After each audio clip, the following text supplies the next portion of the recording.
Okay, good morning everyone. Okay, before we start our today's lesson, who is the leader of the class?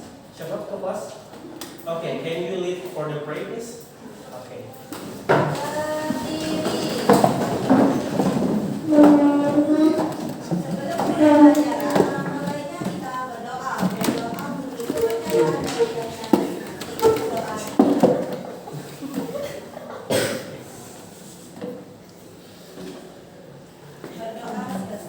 Okay, have a seat.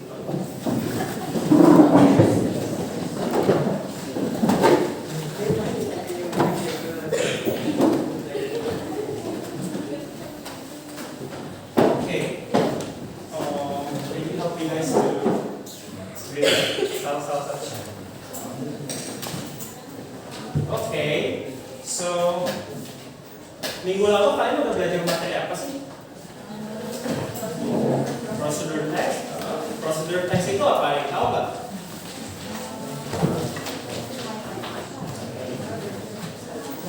Oh iya, sorry.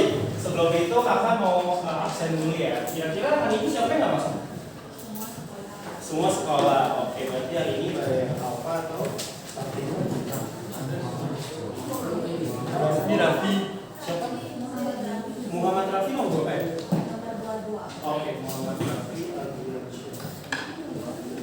Mana dia? Itu Jawa. Oke, minggu lalu kayak kita balik lagi. What you have learned last week? Kira-kira minggu lalu teman-teman belajar tentang apa?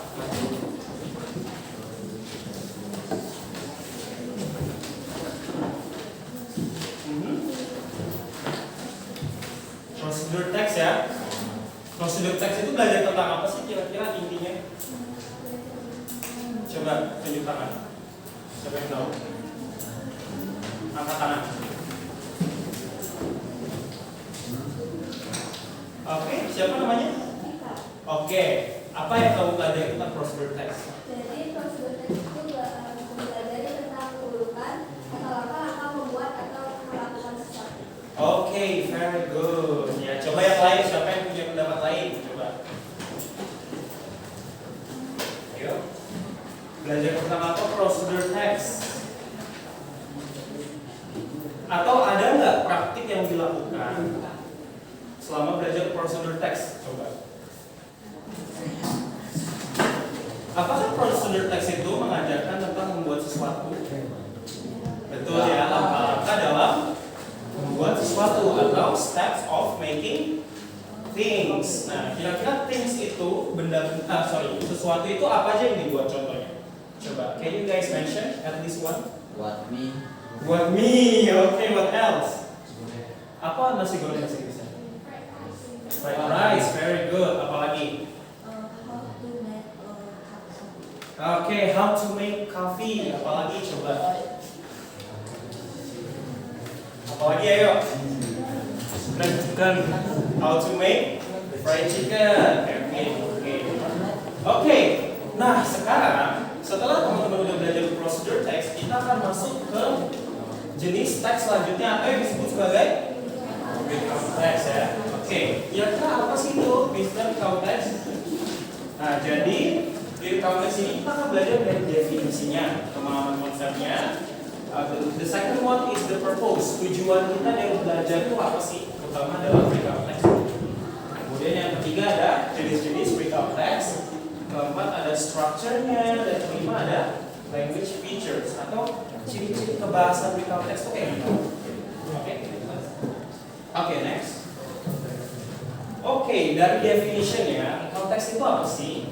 Coba Mister minta satu lagi, siapa yang mau baca definisi recount text? Ayo, nanti Mister bantu terjemahin, siapa yang mau baca? Ayo, try to speak English. Siapa ayo atau Mister tunjuk ya? Oke, what's your name? Devi. Oh, Devi. Oke, please read ya the text ya. Kelihatan nggak? Oh, coba di Mister. Terus di passage.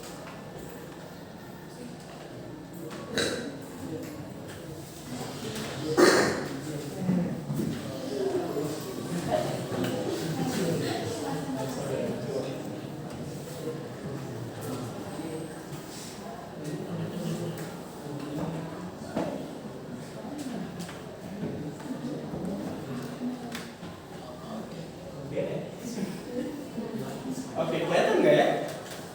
Bisa? Oke. Recount text is a type of text that retell the past events or experience in chronological order.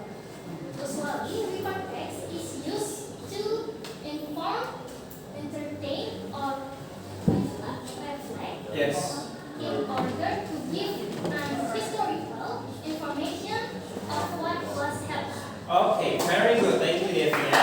Very good ya. Oke, jadi recount text itu apa sih? Recount text itu adalah salah satu jenis teks yang menceritakan tentang kejadian masa lampau.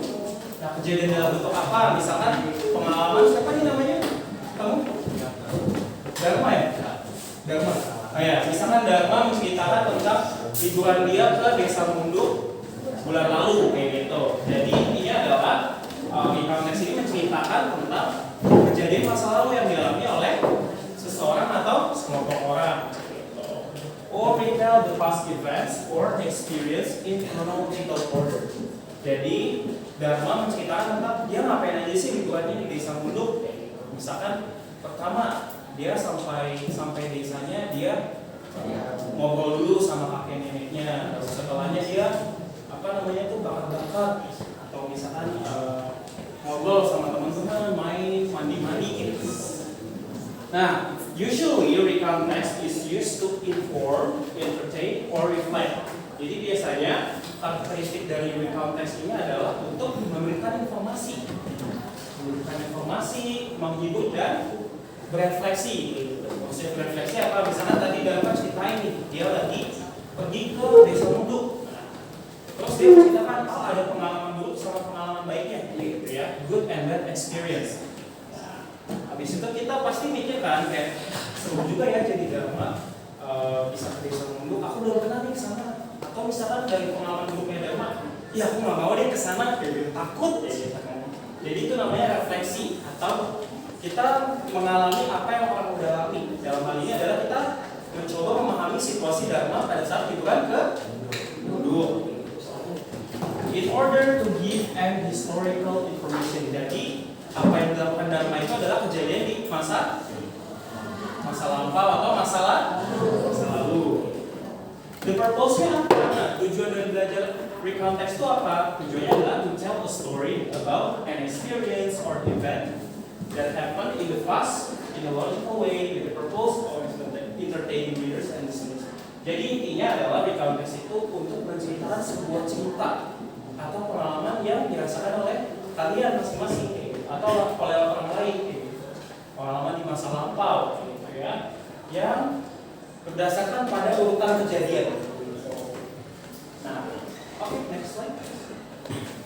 Nah, ini adalah type of recount text. Jadi ada 3. Yang pertama itu adalah personal recount atau personal itu apa? Apa itu personal? Ada yang tahu nggak personal itu artinya? Personal itu artinya pribadi. Jadi personal recount ini adalah menceritakan kembali pengalaman pribadi, kayak gitu. Namanya personal recount, gitu ya. Nah, dalam bahasa Inggris, one type of text that serves to recount your brother's personal experience. Nah, dalam bahasa Indonesia adalah salah satu jenis teks yang berfungsi untuk menceritakan tentang pengalaman pribadi penulis. Jadi nggak cuma pengalaman kita aja nih kayak kita ceritakan, tapi orang lain juga kita dengarkan. Next slide. Nah, itu personal recount atau pengalaman pribadi, cerita pengalaman pribadi. Nah, contohnya seperti ini ya. My holiday in Yogyakarta ya. Coba siapa yang mau baca? Ayo, gantian jangan dulu lagi. Ayo nanti dapat nilai. Dharma nih, ayo baca dulu. My holiday in Yogyakarta. Last year, I went to Yogyakarta with my family.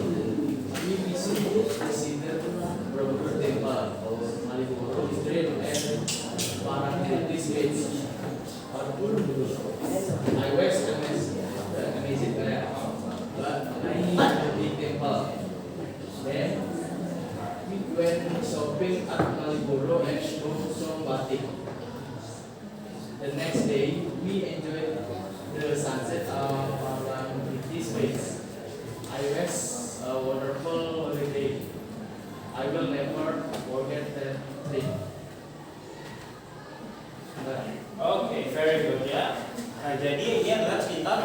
Ini adalah salah satu jenis contoh personal breakout atau pengalaman pribadi yang dialami oleh penulis ya. Penulis di sini nggak disebutin ya, tapi ini menceritakan tentang my holiday di Yogyakarta.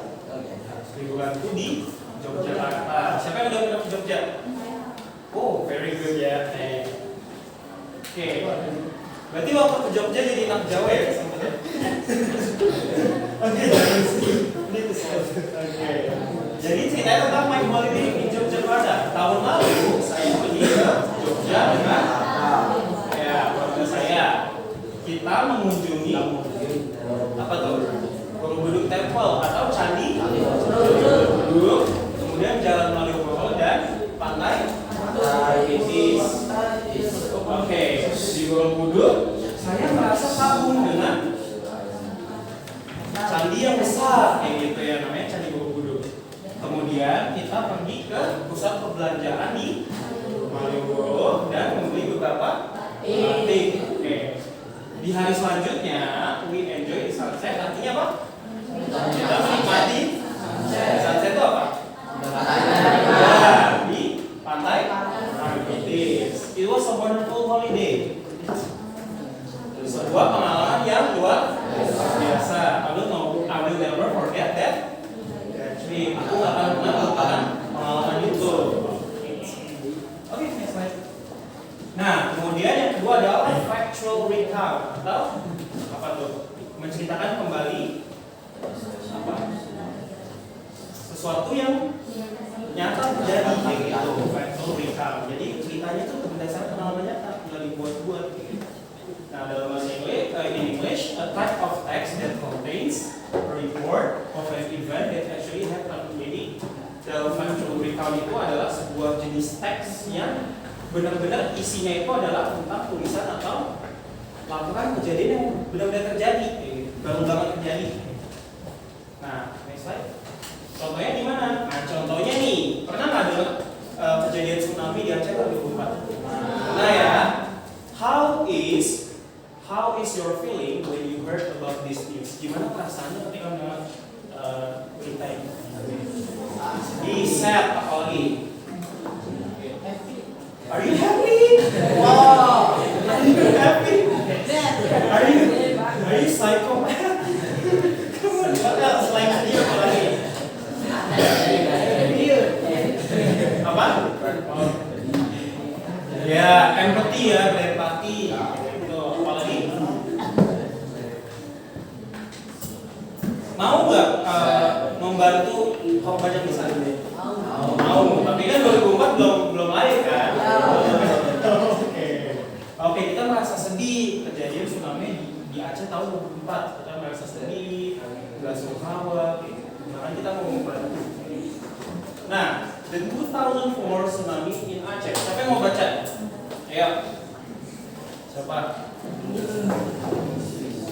Ayo, siapa yang mau baca? Bila disuruh baca, makanya kok bukan aku. Ya, siapa ya? Siapa? Ayo deh, Kevin deh baca. Ayo baca. Kelihatan. Gak kelihatan. Coba siapa deh yang barisan depan deh yang mau baca. Nih udah kelihatan nggak? Oke, start. On December 26,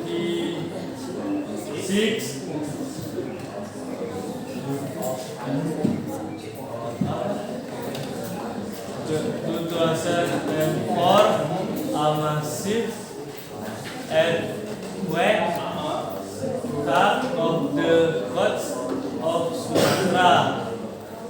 The outbreak caused a powerful tsunami that hit Aceh and several other countries. The waves destroyed house, school, and buildings. Thousands of people lost their lives, and many others were injured or missing. I come from Indonesia and other countries. to help to survivors. The 2004 tsunami in Aceh became one of the worst natural disaster in history. Oke, sekarang mau Kevin. Oke. Jadi ceritanya tentang tsunami 2004 di Aceh. On December 26, 2004, jadi pada tanggal 26 Desember tahun 2004, a massive earthquake struck off the coast of Sumatera. Jadi ada gempa yang besar banget skala Richter-nya menghempas lautan Sumatera. Kemudian the earthquake caused a powerful tsunami that hit Aceh and several other countries. Gempa bumi ya, kita sebutnya gempa bumi ya, earthquake ya. Gempa bumi ini menyebabkan tsunami yang dahsyat banget gitu, yang menghempas seluruh wilayah Aceh dan bahkan sampai ke negara lain kayak gitu ya, berarti besar banget ya. Kemudian the waves destroyed house, schools, and buildings. Jadi gelombang tsunami ini merusak rumah, apalagi tuh sekolah dan bangunan, segala macam bangunan yang ada di Aceh. Nah kemudian thousands of people lost their lives and many others were injured or missing. Jadi nggak cuma bangunan doang yang rusak, tapi ada apa tuh ratusan ribu orang yang kehilangan tempat tinggalnya, nyawa mereka, dan ada juga yang masih hilang dan nggak ditemukan seperti itu. Jadi separah itu. Kemudian aid came from Indonesia and other countries to help the survivors ya. Jadi setelah tsunami itu terjadi, maka banyak korban, bangunan rusak, bantuan datang dari berbagai wilayah di luar Aceh. Dan dari negara lain juga ada bantuan untuk membantu mereka yang jadi korban.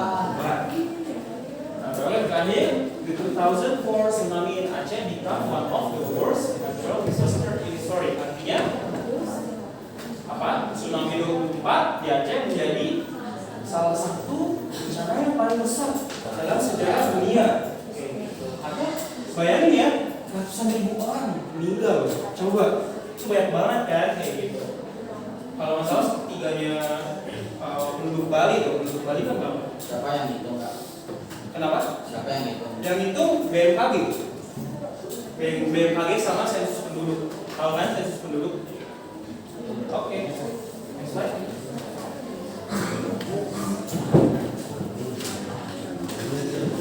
Nah, tadi kan factual recount ya. Sekarang imaginative recount. Nah, yang terakhir ya. Coba. Yang tadi dua sebelumnya apa ya? Personal recount. Yang kedua factual recount. Yang ketiga sekarang imaginative recount. Apa itu imaginative recount? Jadi imaginative recount adalah jenis recount text yang berguna untuk menyajikan cerita imajinatif yang dialami seseorang. Imajinatif itu apa maksudnya? Imajinasi kita ya, di bayangan kita atau khayalan. Next. Nah, contoh ceritanya nih, A Trip to the Moon ya. Ini kakak bacain. Sebuah perjalanan ke bulan ya. Kira-kira cerita ini benar atau bohongan? Khayalan aja ya. Padahal dia sebenarnya halu atau belum pernah ke bulan. Karena nggak semua orang bisa ke bulan kecuali NASA. A Trip to the Moon, perjalanan ke bulan. Last night I dreamed that I went to the moon with my best friend. Jadi semalam nih aku bermimpi kalau aku pergi ke bulan sama bestie aku. We travel in a big rocket ship. Kita melakukan perjalanan ke bulan dengan menggunakan roket besar. Saatnya jam terbang dimulai. It's time to begin the fourth lesson. Oke, kita lanjut. When we landed, we jumped around because there was no gravity. Jadi pas mereka lagi perjalanan di roket, terus mereka nyampe, mereka lompat dari roket. Karena mereka pikir, oh kita kan kalau di bumi kan langsung napak aja kan, tapi mereka kayak melayang gitu. Jadi kayak kenapa mereka bisa melayang? Karena dari gravitasi, jadi kita melayang. We saw shining stars and a beautiful view of the earth from far away. Jadi mereka penulis ini bilang kita melihat ada bintang yang bersinar kayak gitu. dengan pemandangan yang indah of the earth from far away. Jadi mereka lagi di bulan nih, terus mereka ngeliat ke bawah, ada apa? Ada bintang yang terang banget, tapi arahnya ke bumi, berarti dari bawah. Jadi sebenarnya mereka di bulan di atasnya bintang. Jadi mereka melihat bumi itu cakep banget di bawah. Then we met a friendly alien who gave us moon rocks and souvenirs. Kemudian penulis bilang kita juga bertemu dengan alien yang baik, yang ramah gitu. Dia memberikan kita batu bulan di atas kan. Who gave us moon rocks as souvenirs. Terus finally the rocket brought us back home. Jadi singkat cerita mereka naik roket lagi terus balik ke rumah. Rumahnya di mana? Bumi ya. It was an amazing adventure, even though it only happened in my dreams. Jadi mimpinya ini yang ke bulan ini menjadi sebuah perjalanan yang luar biasa. Meskipun itu cuma terjadi di si halu ya. Next. Oke. Nah sekarang tadi kan kita udah bahas tentang 3 jenis dari recount text. Apa aja tadi? Personal recount, the second one. Factual recount, yang ketiga imaginative recount. Nah, jadi dalam recount text ini ada strukturnya gitu, ada karakteristiknya. Pertama orientation. Orientation itu mencakup apa? Perkenalan atau pendahuluan dari cerita. Nah, contohnya lihat nih, example. Last week, me and my family went to Bali Farm at Pancasari. Jadi sebelum kita baca cerita, di awal tulisan itu pasti ada minggu lalu. Jadi pembukanya minggu lalu, saya dan keluarga saya pergi ke Bali ke mana? Pancasari itu apa? Desa kan? Desa Pancasari. Dan itu adalah perkenalannya. Nanti setelahnya baru ceritain di Pancasari ngapain aja. Nah, kemudian yang kedua, yang kedua adalah series of events ya.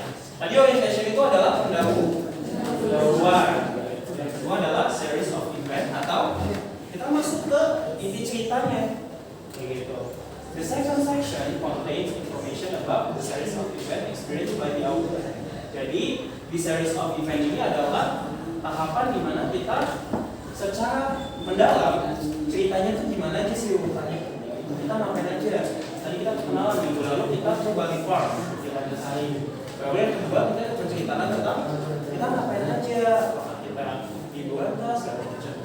Contohnya when we arrive, we first bought tickets of flight. Itu, then we start visiting the alpaca place and giving the alpaca food provided by the staff. Jadi misalkan contoh lain adalah ketika kita tiba, kita pertama ngapain dulu? Beli tiket secara langsung nih. Kemudian kita mengunjungi alpaca place gitu ya.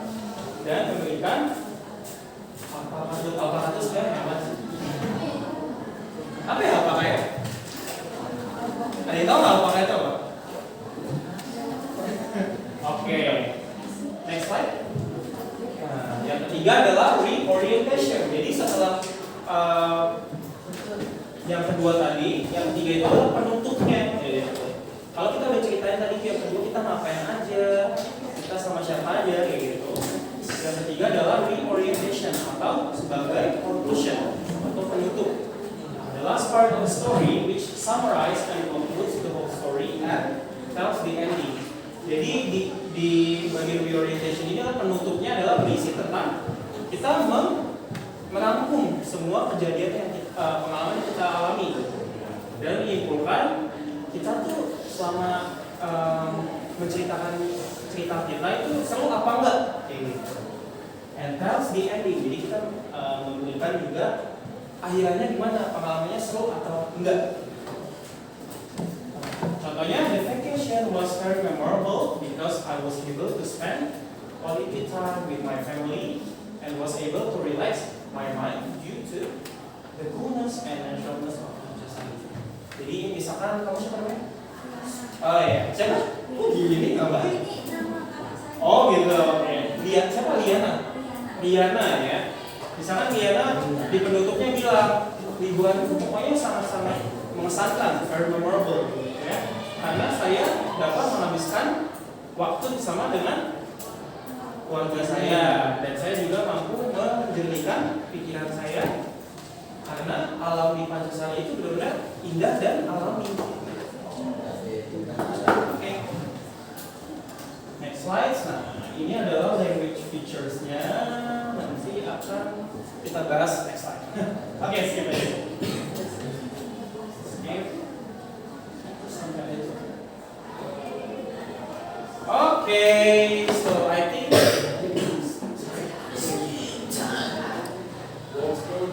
Baru 26 menit. Oke, coba bantu.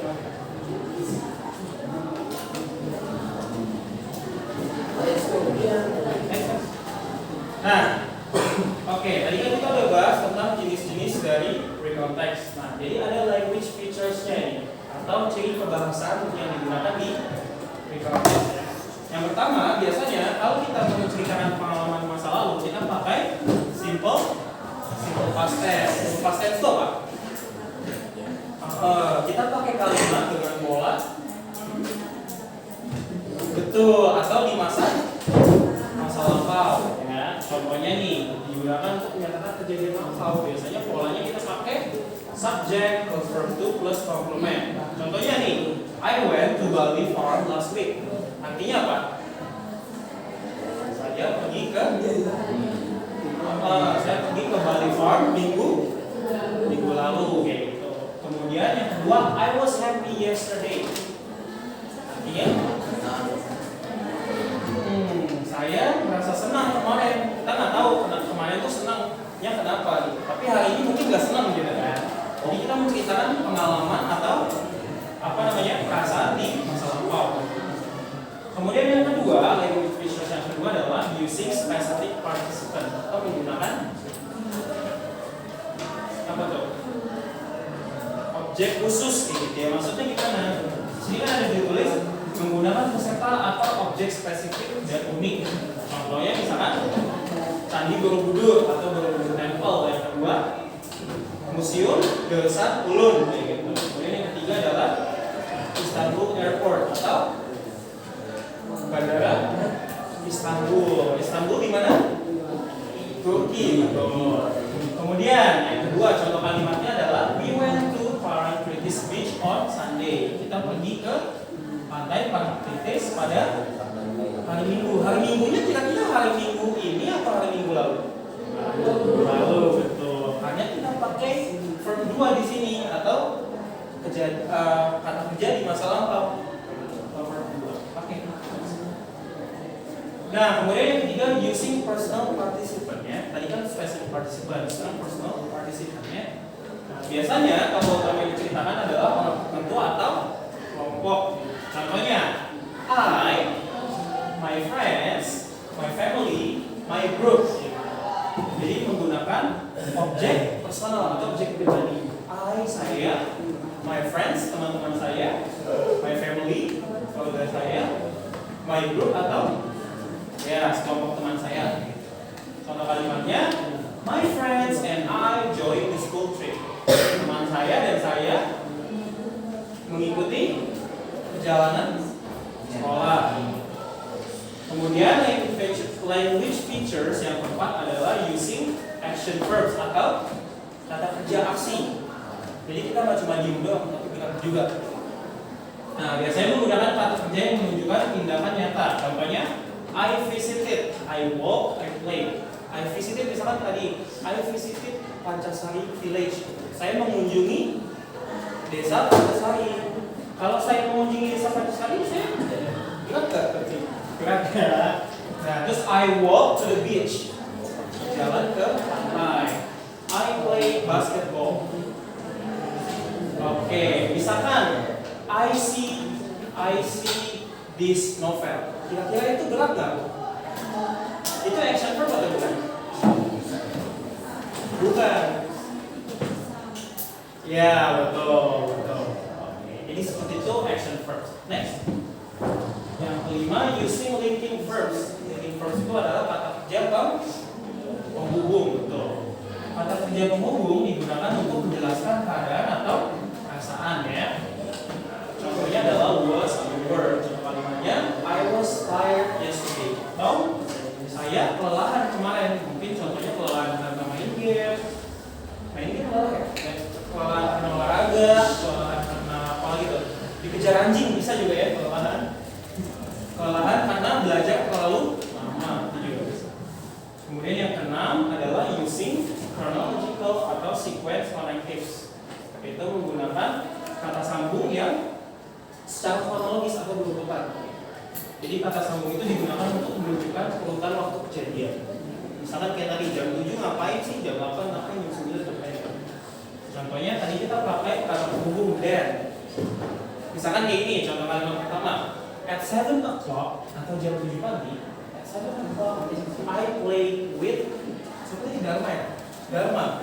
Kemudian then, then I read a book with Riana ya. I read a book with Riana at 8 o'clock. Jadi jam 7 saya main sama Dharma. Kemudian dan jam 8 saya baca buku sama Riana. Seterusnya sampai jam 9, jam 10 kayak gitu. Kita juga pakai kata next selanjutnya after, setelah itu, after that, setelah itu, kemudian finally, akhirnya. Nah, contoh kalimatnya tadi, then we went to a restaurant. Kemudian kita pergi ke restoran. Kalau misalkan tadi dibilang kemudian kita pergi ke restoran, tapi sebelumnya kita pergi dulu kan tempat lain. Next. Nah, kemudian ciri kebahasaan yang ketujuh adalah using conjunction atau menggunakan kata penghubung. Nah, kata penghubung itu ada kata penghubung antara kata atau kalimat. Tujuannya adalah supaya ceritanya mengalir dengan baik. Contohnya kita bisa pakai kata penghubung and. Kayak tadi misalkan Riana and I, kayak gitu ya. Riana dan saya, Riana and I went to Pancasari Village. Kemudian but, kayak gitu ya misalkan. Contohnya apa ya? Misalkan nih, I have an appointment with Devi. Saya punya janji dengan Devi. But Diana didn't come. Jadi kayak contohnya saya udah punya janji sama Devi, tapi Diana nggak bisa datang. Tadinya kita mau datang bertiga, bertujuh.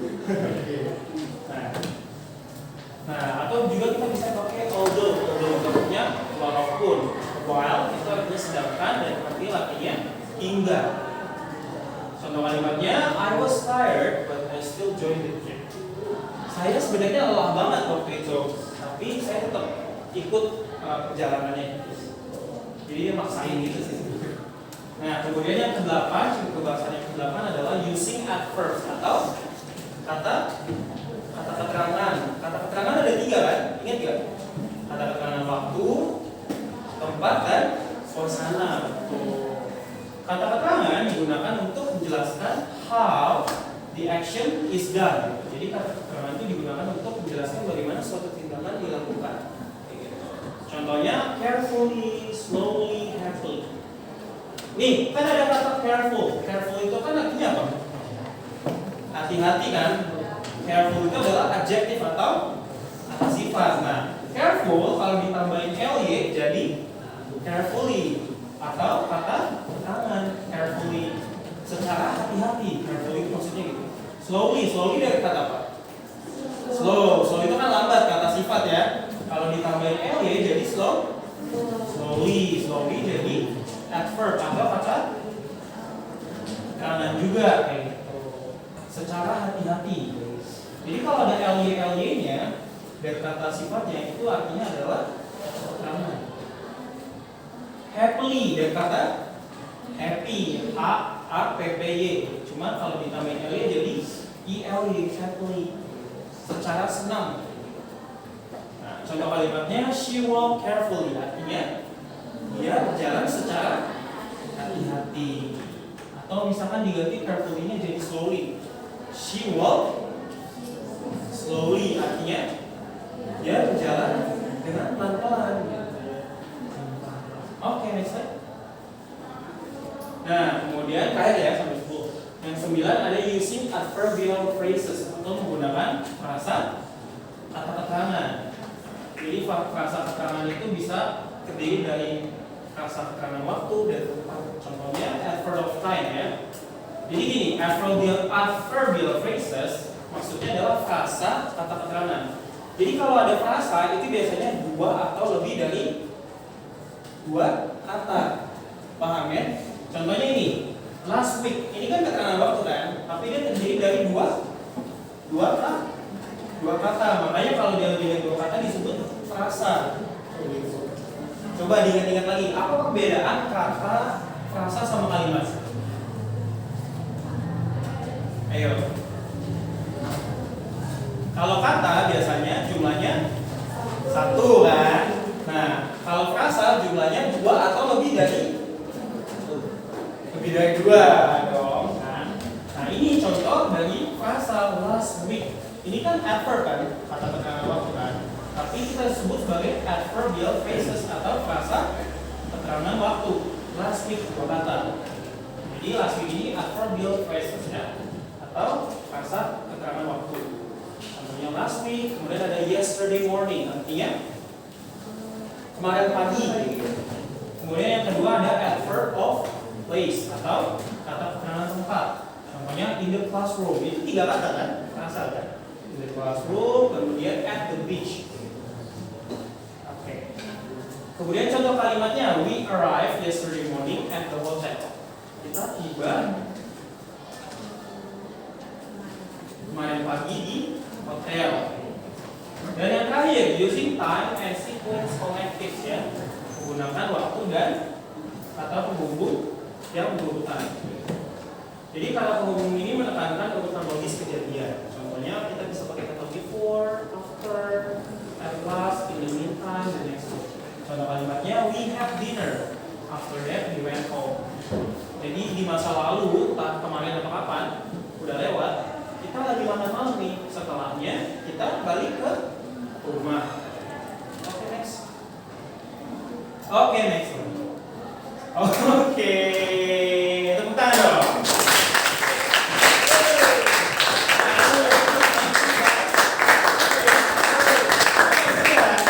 Thank you for your enthusiasm ya. Oke, thank you so much for giving your time.